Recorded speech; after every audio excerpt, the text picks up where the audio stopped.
안녕하십니까, 안영찬입니다. 이번 영상은요, 수업 강의는 아닙니다. 제가 2002년부터 강의를 하고 있는데, 주로 이제 공인중개사 학원에서 강의를 많이 했죠. 제가 대학에서도 강의를 했지만, 근데 이제 제가 초창기 때는 민법만 강의한 건 아니고요. 부동산학 개론도 강의를 하고, 중개사법도, 공시법도 강의를 했고요. 공법도 강의를 했고, 하다 보니까 제가 세법을 제외하고는 전 과목을 다 강의를 했어요. 그리고 저는 또 공인중개사 자격증도 있고요. 그리고 또 15년 넘게 공인중개사 분들을 대상으로 한 강의를 하다 보니까 제 나름대로 이 부동산에 대한 시각 이런 걸 좀 가지게 됐어요. 그래서 제가 여러분들한테 제가 가지고 있는 이 부동산에 대한 이 생각을 이제 강의가 아닌 영상으로 전달해 드리려고 합니다. 조금 불편한 내용일 수도 있지만 제 생각에는 반드시 좀 알았으면 하는 사항들이니까요. 좀 한번 많이 좀 들으셨으면 좋겠어요. 일단 첫 번째 주제는 뭐냐 하면 아파트 값은 반드시 뭐죠? 폭락한다요. 최근 들어서 아파트 가격이 조금 떨어지는 경향이 좀 있어요. 그래서 유튜브나 또는 인터넷 기사나 여기서 아파트가 떨어질 거다라는 내용들을 제가 심심찮게 보는데, 저는 아파트가 떨어지는 게 아니라 그냥 하락하는 정도가 아니라 폭락할 거라는 것이 저의 생각입니다. 좀 조심하셔야 되거든요. 좀 왜 그런지 좀 설명을 좀 드리면, 제가 이제 아까는 인터넷 같은데 아파트 가격이 떨어졌다, 뭐 이런 기사가 보면은 보통 이제 전월 대비 뭐 0.2%, 0.1%, 근데 기사 내용은 폭락 이런 식으로 적혀 있는 경우가 가끔 있더라고요. 근데 아시다시피 0.2% 떨어진 게 폭락은 아니에요. 왜냐하면 0.2%를 10개월 동안 떨어지면 산술적 계산해 보면 2% 떨어지는 거거든요. 그게 어떻게 폭락이에요?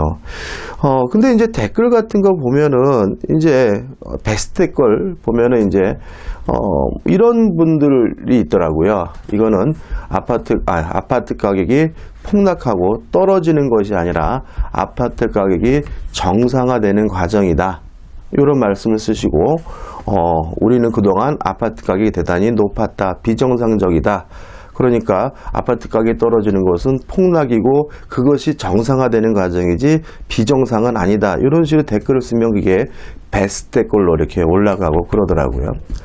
그분 말에 좀 동의도 하지만 동의 안 하는 측면도 있어요.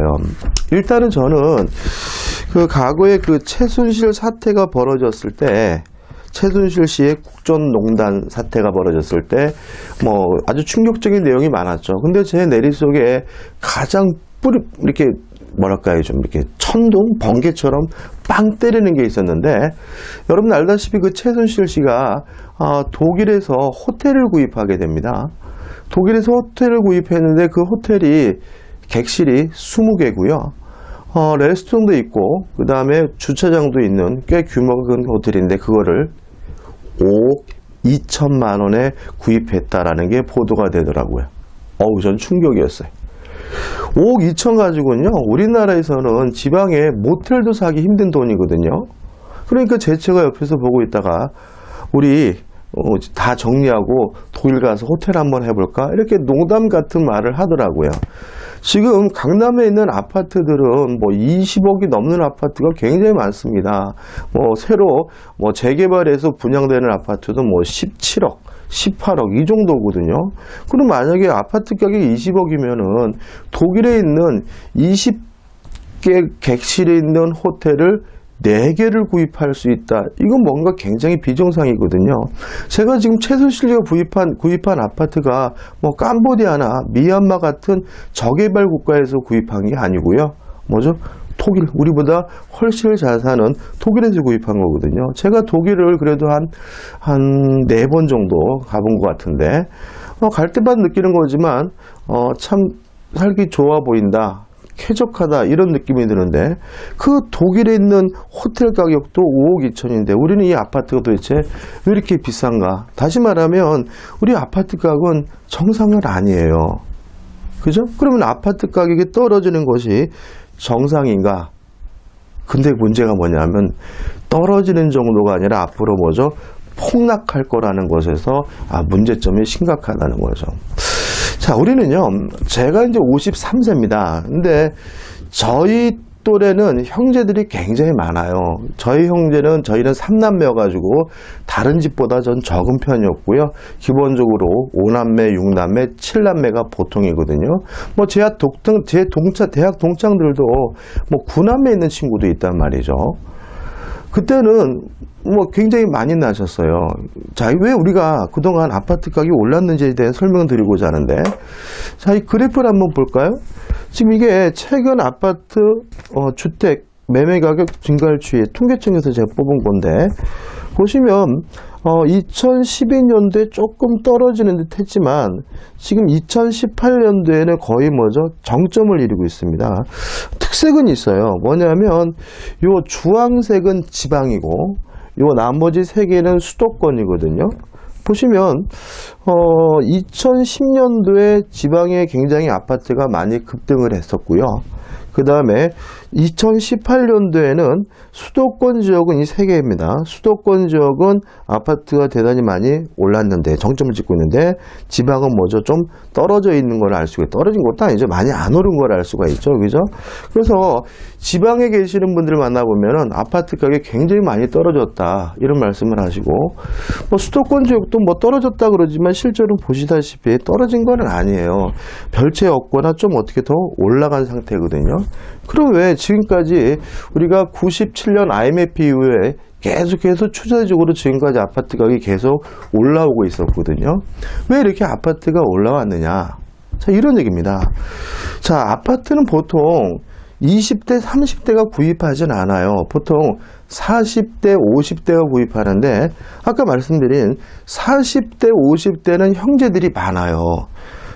이거 예를 들어서 6남매가 있단 말이죠. 근데 부모님이 아파트 한 채를 가고 계세요. 그러면 큰 형이 한 부모님 아파트를 상속받는다면 5명은 새롭게 아파트를 구입해야 되거든요. 다시 말하면 그동안 40, 50대는 아파트를 구입해야 될 이유가 굉장히 많았던 세대예요. 무슨 아시겠죠? 근데 문제는 저희들이 아이를 많이 낳지를 않았어요. 저희 때는 많이 낳아봐야 하나, 둘.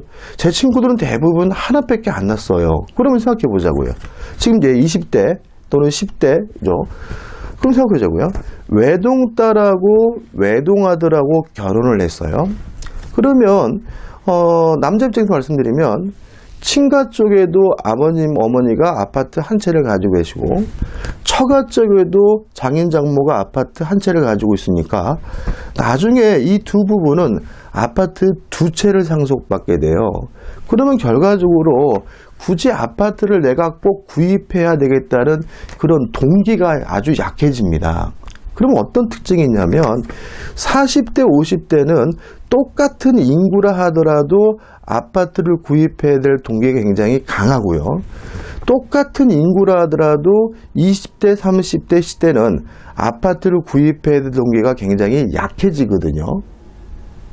근데 문제는 뭐냐면 인구가 똑같지가 않다는 거예요. 이건 이제 미분양 현황입니다. 지금 2018년도에 미분양이 거의 없어짐을 알 수 있죠. 그러니까 그만큼 아파트가 어떻게 올라가고 있다는 거예요. 우리가 뉴스에는 떨어지는 것처럼 보이지만 실제로는 뭐죠? 의외로 올라가고 있다는 얘기고. 자, 문제는 뭐냐면 제가 이 통계를 한번 잡아봤어요. 보시면 10대, 20대, 30대, 40대, 50대 이렇게 이제 나눠놨는데 인구가 차이가 있습니다. 눈에 잘 안 들어오시나요? 그러면 지금 표를 보자, 그래프를 보자고요. 보시면 40대, 50대가 인구가 제일 많고요. 30대, 20대, 10대가 인구가 어떻게 해요? 급격하게 감소하고 있음을 알 수 있어요. 그러면 이런 얘기입니다. 40대, 50대는 형제들이 많다 보니까 상속받을 집이 없어서 아파트를 구입해야 될 강력한 동기를 가지고 있는데 이분들 인구가 굉장히 많았다는 거죠. 그러니까 제가 지금 53세니까 지금까지 아파트가 계속해서 뭐 하고 있었던 거예요? 상승하고 있었던 거죠. 근데 문제는 뭐냐면, 의단부터인데, 문제는 뭐냐면 인구가 감소하고 있어요. 제가 뭐라고 그랬어요? 똑같은 인구라 하더라도 30대, 20대, 10대는 아파트를 구입할 동기가 약해진다 그랬잖아요. 그죠? 근데 문제는 인구가 똑같지가 않아요. 어느 정도 차이 나는지 한번 제가 또 표를 하나 또 그려놨는데, 이거는 그냥 10대, 20대하고 40대, 50대 요 두 부분을 나눠서 비교해 봤는데요. 이렇게 차이가 나요. 그래프는 뭐 그냥 뭉뚱하니까 별로 안 느껴지시나요? 자, 여기 보시면 숫자로 보시면 얼마나 차이 나냐면은 510만 명이나 차이가 납니다. 보이시나요? 510만 명. 다시 말하면 똑같은 인구라도 아파트를 구입해야 될 동기가 굉장히 작은 세대가 인구가 똑같지도 않고 얼마나 적어요? 510만 명이나 적어요. 510만 명 하면 느낌이 안 오시나요? 자, 우리가 경기도 인구가 1000만 명 정도 되죠? 510만 명이면 그 반이에요. 서울은 1000만 명 안 되죠? 그러면 510만 명이면 반 이상이고, 보통 인구가 100만 명이 되면은 광역시로 승격을 하게 되는데 510만 명이라는 말은 광역시 5개 되는 정도의 인구예요. 그 인구가 감소한다. 근데 이 사람들은 뭐예요? 상속받을 아파트도 대단히 많은 사람들의 인구도 감소하니까 아파트 가격은 뭐죠? 떨어져요. 자, 근데 문제는 떨어지는 게 아니라 뭐죠? 폭락한다는 거죠. 자, 왜냐하면 이유도 말씀드리면, 자, 우리가 보통 가격은 수요와 공급에 만나는 점에서 결정이 되는데, 보통 가격이 올라가게 되면요, 공급자가 공급을 늘려요. 그래서 올라가는 상승률을 제한시키죠. 또 가격이 내려가면 공급자는 공급을 줄여요. 그래서 떨어지는 폭을 줄여요. 예를 들어가지고 배추값이 폭락하면 현지에서 뭐합니까? 배추를 갈아엎잖아요. 공급을 줄이는 거거든요. 그래서 어느 정도 폭락하는 것을 공급자 측에서 뭐죠? 공급을 조절함으로써 제한할 수가 있는데, 부동산은 그럴 수가 없다. 아파트는 그럴 수가 없다. 만약에 어떤 하락의 요인이 있다면 공급을 어떻게 해요? 줄여야 되는데, 이미 있는 아파트를 어떻게 할 거예요? 폭파시킬 겁니까? 다시 말하면 공급이 뭐 하잖아요? 줄질 않기 때문에 조금만의 하락 원인만 있어도 아파트 가격은 뭐예요? 떨어질 거라는 거죠. 근데 우리가 인구 구조적으로 대단히 큰 하락의 원인을 갖고 있기 때문에 아파트 가격은 떨어지는 정도가 아니라 폭락합니다. 20%, 30%, 40% 떨어질 거다. 뭐 일본과 비교하는 분도 계시는데 뭐 굳이 비교할 필요 없어요. 이거는 예상이 아니라 현재 우리가 가지고 있는 인구 구조의 통계이기 때문에 우리나라는 이 과정을 벗어날 수가 없어요. 그래서 아파트 가격은 떨어지는 정도가 아니라 앞으로 뭐죠? 폭락할 거다. 거기다 최근 들어서 문재인 정부가 어떤 정책을 하고 있냐면, 아파트 가격이 상승되는 것을 제한하기 위해서 부동산 규제를 하고 있죠. 보유세를 증가시키거나, 또 오늘 보니까 공시지가를 현실화한다 그래서 공시지가를 엄청 올렸더라고요. 그거는 뭐 하는 거죠? 보유세를 늘리겠다는 정책인 거죠. 또 아니면 대출을 받는 데 있어서 엄격한 제한을 둠으로써 대출을 규제하거나, 이런 상태이기 때문에 지금 어떤 상태냐면은 아파트 가격이 약간 어떻게 한풀 꺾인 듯한 모습이에요.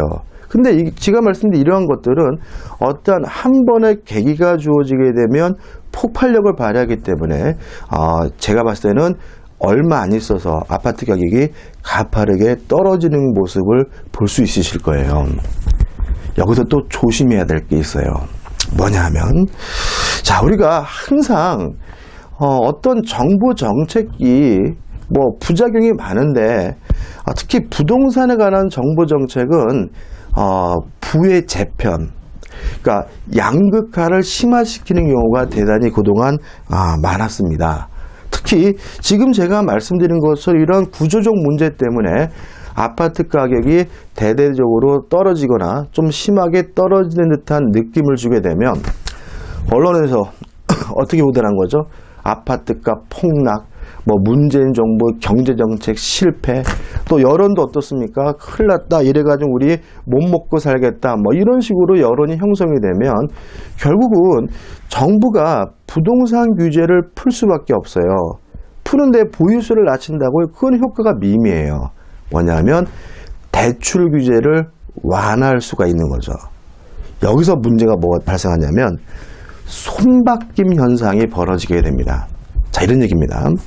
지금은 대출을 엄격한 조건하에 해주기 때문에 실제로 돈 없는 사람은 아파트를 못 사요. 근데 문제는 뭐냐면 부동산의 아파트 가격이 하락기를 접어들어 가지고 그 떨어지는 아파트 가격을 잡겠다고 대출 규제를 풀면, 쉽게 말하면 돈 없는 사람도 대출을 받아서 강남에 엄청나게 비싼 아파트를 살 수가 있거든요.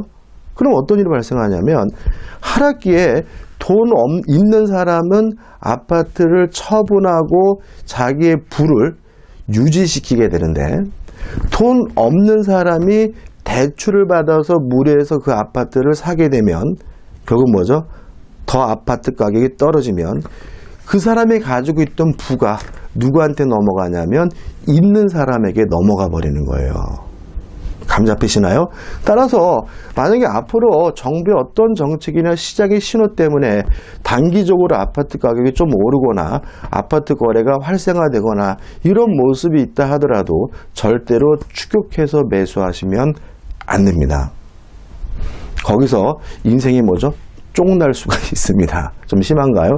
아무튼 간에 지금 제가 말씀드린 거는 이거는 예상이 아닙니다. 우리 대한민국이 가지고 있는 인구의 구조적인 문제이기 때문에 피할 수 없기 때문에 아파트를 내가 대출을 내서라도 사고 싶다라는 생각이 들더라도 좀 참으시기 바라고요. 제가 다음에 기회가 되면 이런 시기에서 우리는 부동산 투자를 어떻게 해야 되는지에 대해서 한번 강의를 한번 영상을 한번 만들어 볼 생각이니 그때도 한번 들어보셨으면 좋겠어요. 그 다음 이제 마지막으로 또 이제 이런 식으로 이제 이 아파트 가격이 떨어지게 되면 중개업자분들이 굉장히 고통받으시죠. 근데 그것도 꼭 고통받는 일은 아니라는 점에 대해서 좀 말씀드리면, 어차피 중개업자는 가격이 오른다 그래서 돈을 벌고 가격이 떨어진다 그래서 손해를 보고 그런 게 아니라 거래가 활발하면 수익을 찾고 돈을 벌고 거래가 없으면 돈을 못 버는 거거든요. 지금은 아파트 가격이 정점을 찍고 이것을 방향성을 찾기 위한 이런 구간이기 때문에 거래가 어떻게 해요? 거의 없을 수밖에 없는 상황이에요. 근데 만약 그 방향성이 제가 말한 것처럼 하락으로 방향성을 잡게 되면 이제는 거기서 벗어나려는 사람, 또 바보같이 그 안에 들려가려는 사람, 또 대출 규제가 풀리면 또 대출 받들어 살려는 사람, 이런 사람들이 발생하게 되면 손바뀜 현상이 일어나게 되면 부동산 거래가 떨어지면서 활발해지면서 중개업자들에게 또 다른 기회가 될 수도 있는 거죠. 자, 아무튼 제가 말씀드린 것처럼 아파트는 반드시 뭐합니까? 폭락합니다. 이것은 예상이 아니라 우리가 가지고 있는 구조적 문제고요. 인구 구조적으로. 이거는 누구든지 알 수 있는 상황인 거죠. 자, 여기까지 제가 말씀을 드렸고요. 구독과 좋아요 부탁드리고 다음에도 제가 이런 영상은 일주일에 한 번 정도 촬영해서 올릴 생각입니다. 그동안 고맙습니다.